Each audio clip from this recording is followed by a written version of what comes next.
Hello folks, right, I'm out again. It's Wednesday the 25th of January 2023 and I'm en route to Beacon Batch. As you can see, much different weather than last week. I'll be getting up hopefully to 325 metres above sea level today. Very familiar spot for me, but yeah, the weather up here can be changeable to say the least. We're not far from the coast, so you can get all sorts sort of blowing in off the sea. Temperatures can vary enormously.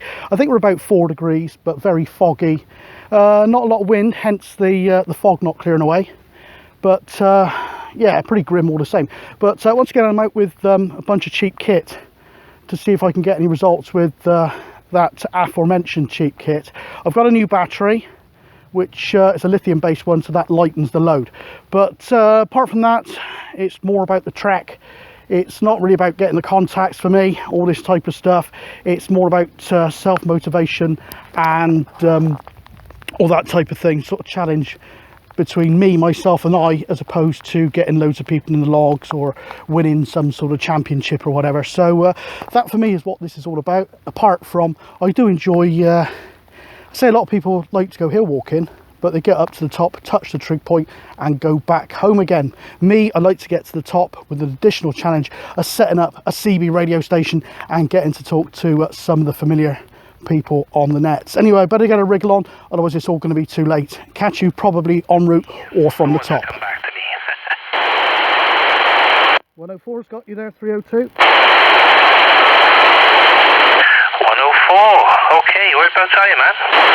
I'm on a hill called the Beacon Batch, highest point in the Mendip Hills. One side's Bristol Airport, the other side is a little town called Shipham. And just sat on a tarpaulin by the trig point, mate.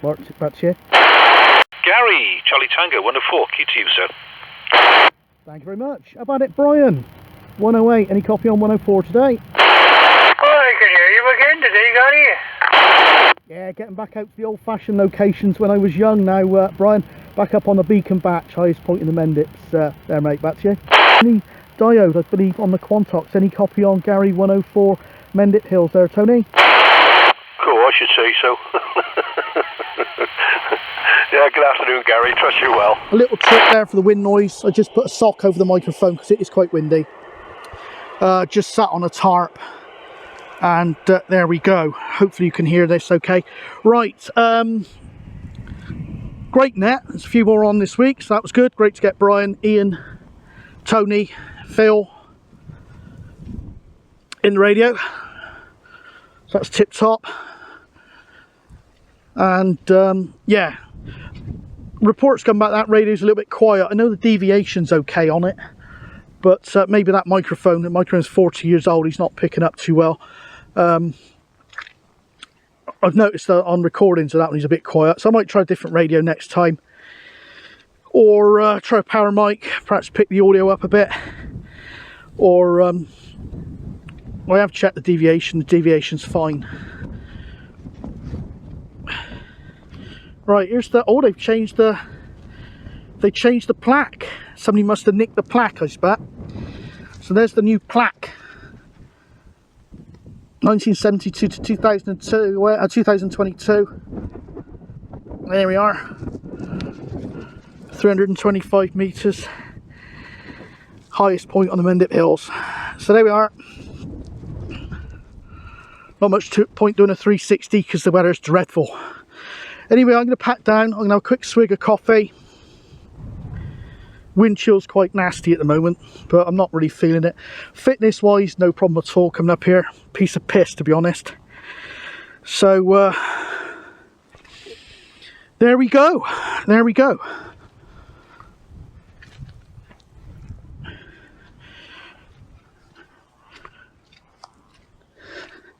Now the memory card was full, so I didn't get it recorded, but I was chatting to the guys that if there was like not a catastrophic like nuclear war type thing, but comms down, internet down thing, I would certainly head out to high ground, and I'm sure they would as well. So we would get something going. My internet went down this morning for a couple of hours at least, so it does happen. Just a simple little setup there. and contacts have been made as far over as Bridgend.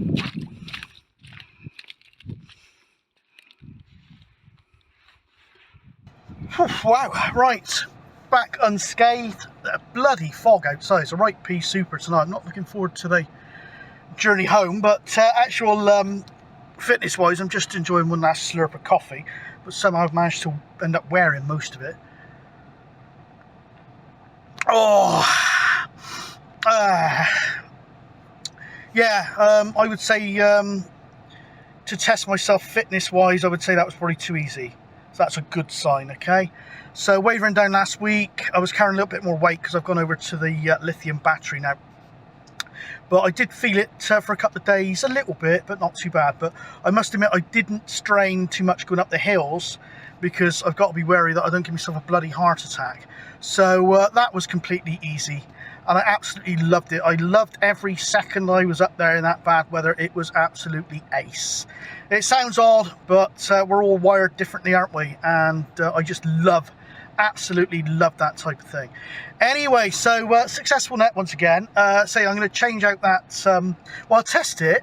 I don't really want to go over to a power mic. I know the deviation's there, but maybe the audio pickup just needs a bit of a boost. But I don't like power mics because they rely on a battery. It's just something else to go wrong. So I'll probably use some other, I got loads of those bloody cheap radios. I could go back to the little handheld, but there's something about setting up a mobile radio as opposed to just using a handheld. But I have to say the handheld is more convenient because you get to the top, you can say call in on the antenna that's fixed to the handheld and say, right, I'm going to be about 10 minutes setting up, because this time I was up there about 3:30 and it shuts down at 4. Sometimes if there's not many on, it shuts down a bit early. So I thought, Christ, if I don't get set up very quickly, I'm not going to make it into the net. And as it was, they were kind enough to keep the net going for an extra quarter of an hour, pretty much because of me. But yeah, there's convenient, but it's just something about I just like setting up a mobile radio with a separate thing, because I can translate that setup to anywhere. I could set it up anywhere. I could set it up on the fence post over there. I could set it up in somebody else's house, something like that. I could set it up, I don't know, but you know what I mean.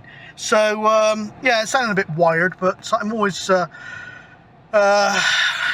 way, so to speak. Always sort of I've got a job to explain it, really. Sort of energized, more so when you come off. Even when I used to carry, I'm carrying about less than, I think about 7 kilos of weight up there, which is nothing.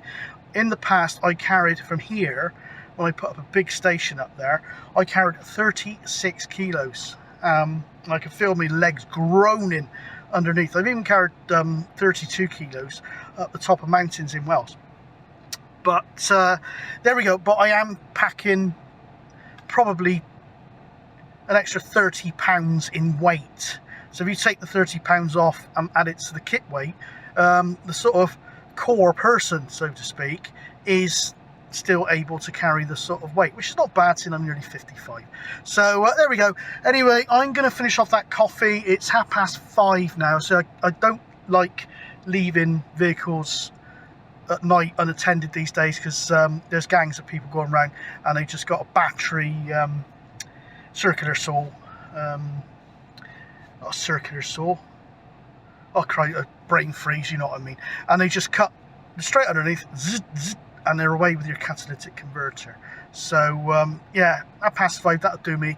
It's starting to get lighter, but the thing is, I do like the bloody winter. I don't like the spring so much. Anything after sort of March, I don't like it very much. Summer, I hate the summer. Autumn, I love the autumn, and the winter, I love the winter. So I'm making the most of this while the bad weather lasts. Anyway, 104 once again, checking out. Hopefully I'll get back all right, and I will catch you all again soon. Cheers and beers, everyone.